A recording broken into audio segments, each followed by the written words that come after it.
Sa Cagayan Valley, nakataas na ang red alert status. Kaya naman ang mga LGU sa rehiyon ay naghahanda na sa posibleng epekto ng Bagyong Christine. Ang detalye sa Balitang Pambansa ni Oliver Bakay ng PIA Cagayan.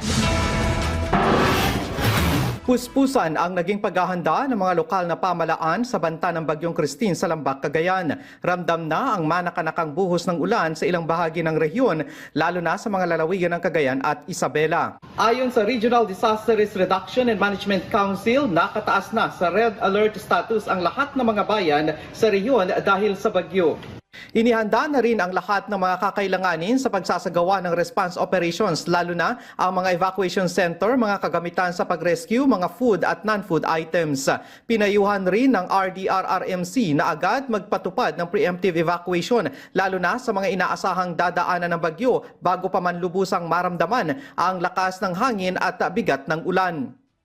Lalong-lalo na yung ating mga kababayan sa mga landslide saka mga flood-prone areas ay kung kinakailangan po ay lumikas na sa lalong madaling panahon bago po sila masalanta ng Bagyong Christine dito sa ating area. Dahil sa inaasahang malakas na buhos ng ulan, nagpakawala na rin ng tubig mula sa Bagat ang NIA. Isang spillway gate ang nakabukas upang hindi na ito umabot sa critical level.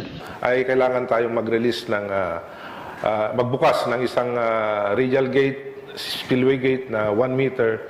Sa ngayon ay inihahanda na rin ng DSWD ang mga relief goods na ipapamahagi kung sakaling magkulang ang mga naipreposition na mga relief goods sa iba't ibang mga bayan. Umaasa ang mga opisyal sa Region 2 na makakamit pa rin ang zero casualty sa pagdaan ng Bagyong Christine. Mula sa Philippine Information Agency Cagayan Valley, Oliver Bakay, Balitang Pambansa.